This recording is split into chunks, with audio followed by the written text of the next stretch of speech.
What a poor result. What a poor result.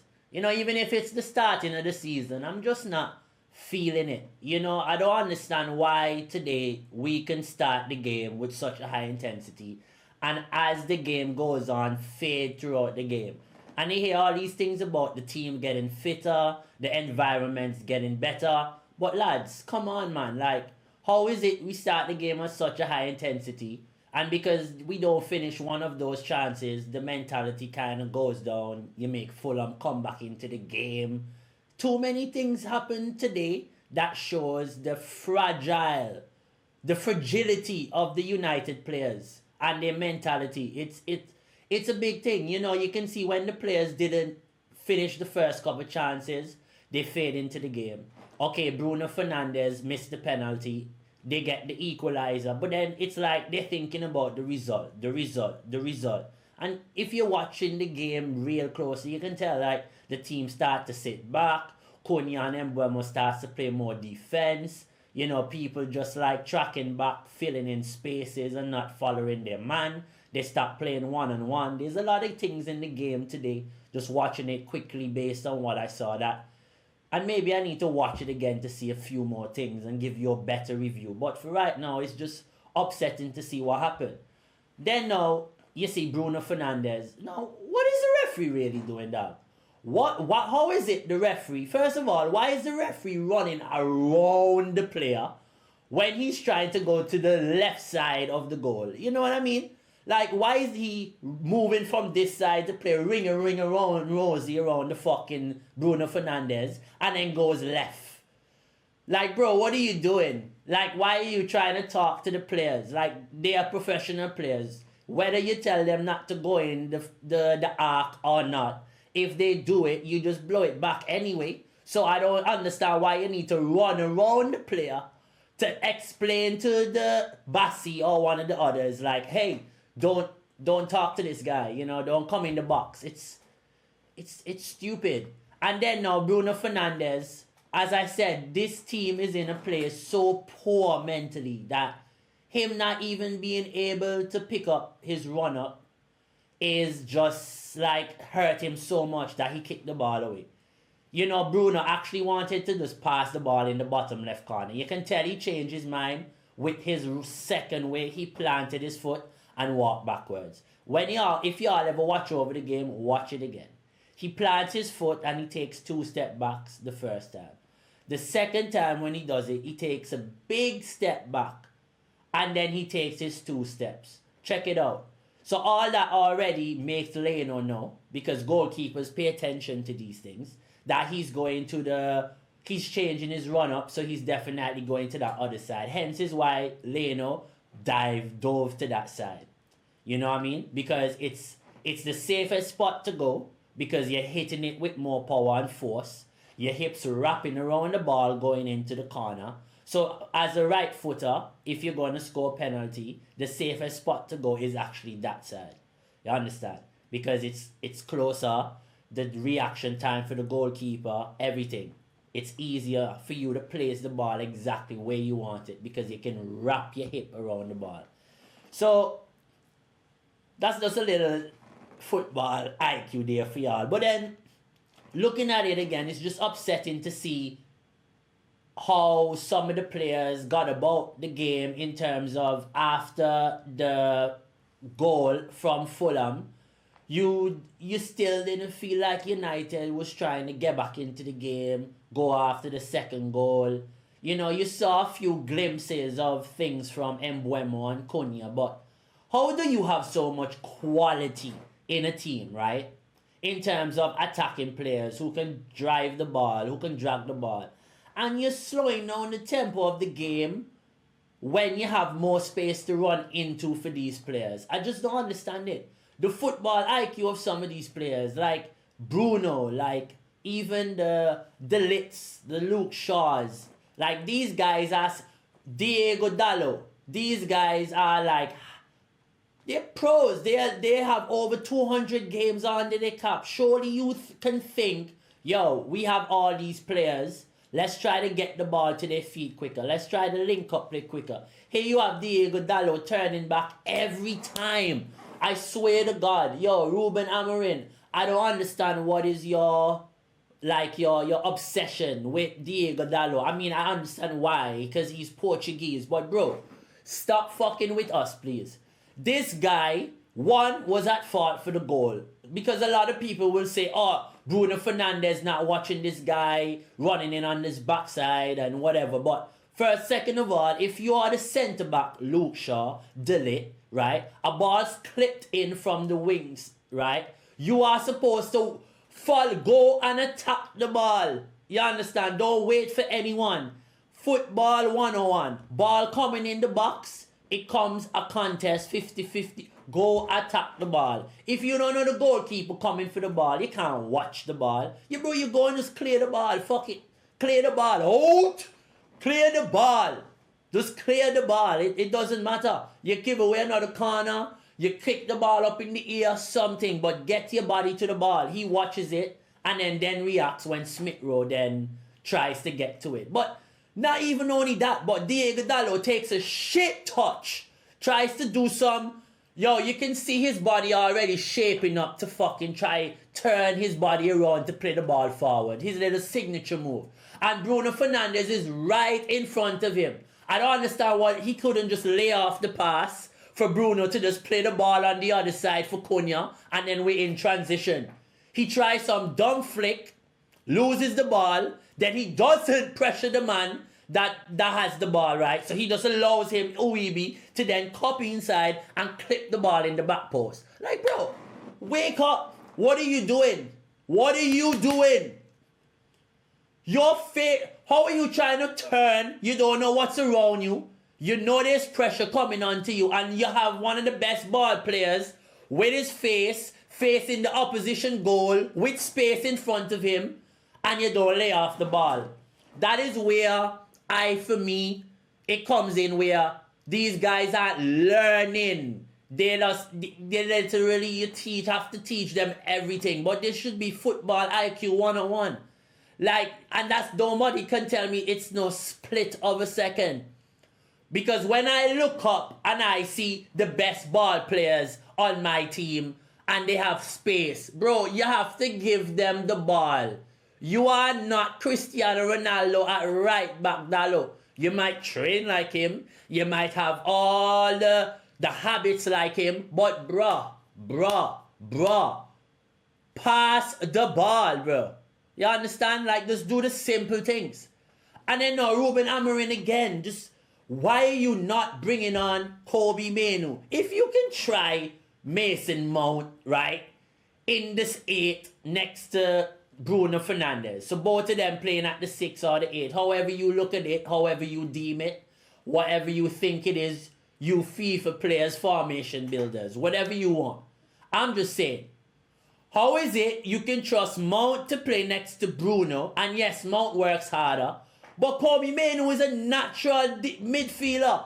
Progressive midfielder. We had the game in our hand. We needed to progress the ball a bit more. We need to keep possession. We need to share the ball and cut the lines because Fulham was pressing us in the middle third. So what better than it to get a guy who can play on the half turn and cut the lines into your best players to play in transition? I just don't understand that. So I honestly, Amorim, you know, I respect you as a coach and I can see what your team's doing, bro. But I just don't understand that level of how you can make that decision of not bringing on Mainoo when Fulham is pressing us in the middle third. Mainoo is probably your best player on the half turn after Bruno Fernandes. Okay, probably even better, especially in the defensive third. Mainoo can play on the pressure and turn in the half space.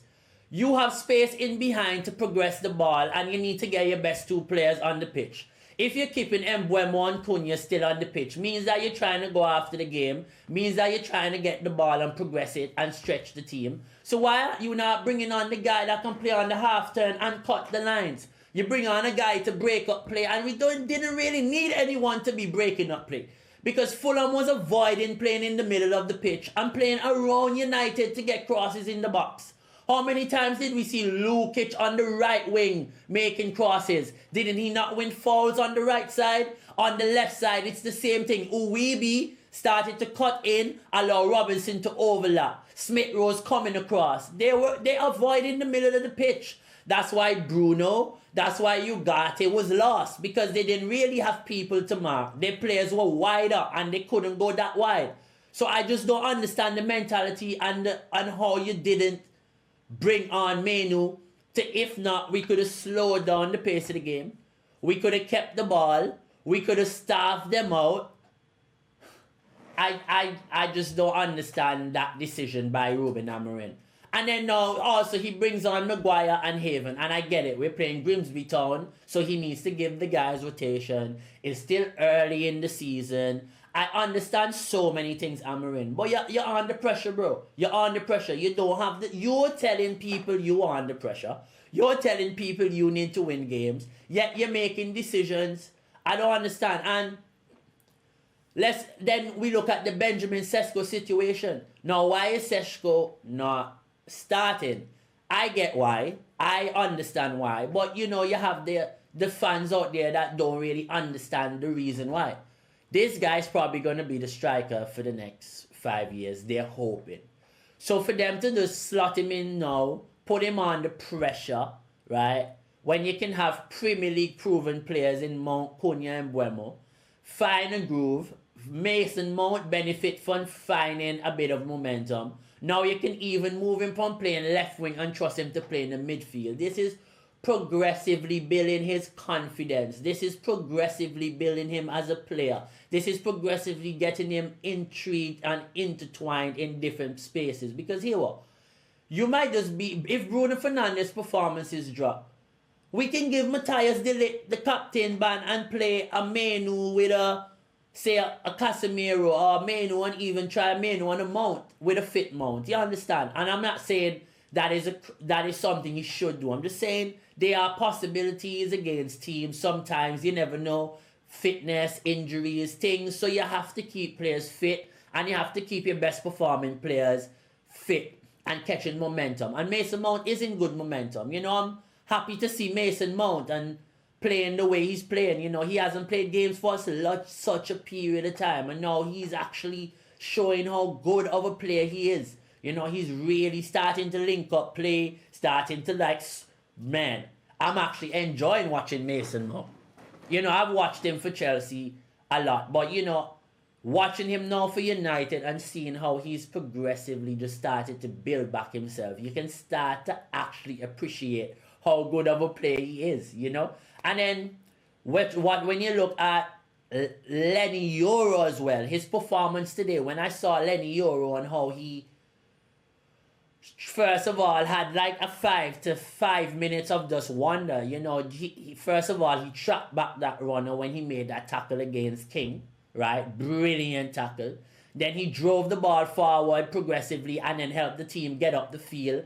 And then that allowed us to keep Fulham back under pressure. And then we won the corner. And then he's the one that headed the ball that caused Muniz the own goal. So that 5 minute, he showed his quality throughout the whole game. But he still for me, can do a lot more in terms of dropping the ball in the space. Playing a bit more, not those long balls, but playing them into Mbeumo's feet. He has too much of the ball not to be finding Mbeumo as much as he should.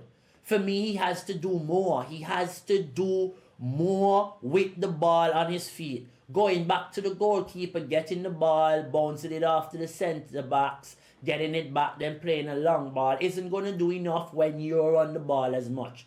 Because he's probably on the ball as much because teams don't feel as threatened as him having the ball as a Luke Shaw. Luke Shaw will drive to the 18-yard box on link-up play. Lenny Yoro once in a while will do that. You know, so we need that from him a bit more. And that's why I feel, as much as he's playing well now, right, when Noose Mazurai comes back, he'll probably get a shout. He'll probably get a shot at right centre-back just because he can carry the ball a bit more and he plays a bit more intricate in the spaces. But who's to know? Lenny Yoro at the moment is playing well, recovering well, defending well. He's getting chances in the box. heading the ball well, winning his challenges, winning his duels, one-on-one, hasn't been beaten. So, you know, he's doing well.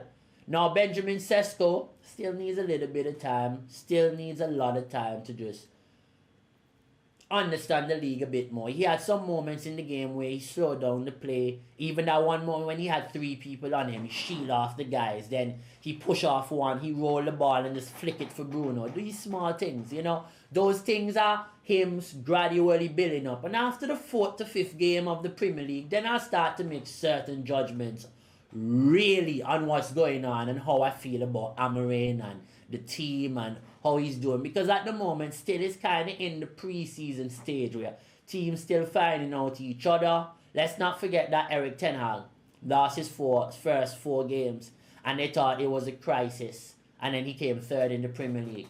And the way United's playing now, I'm more confident now than I was on the Ten Hag. And as you all know, I'm one of Ten Hag's biggest fans. Before he came to Man U, while he was at Man U, obviously, and even now, I follow Leverkusen. Just because of Erik ten Hag.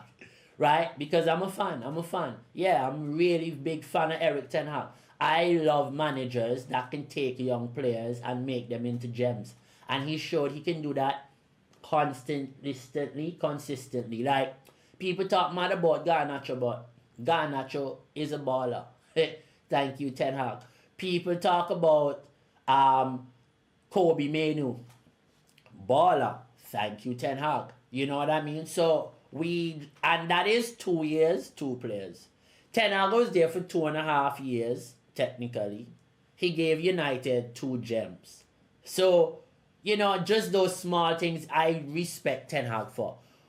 But yeah, it's just been a really, really harsh and damaging thing for me to see when I look at what the result was today. For me, it just poor decisions on Amorim base. I mean, Konya and Mbeumo still finding their feet. They can do a lot more, I feel like. And I feel when they settle into this team, they are going to be dangerous.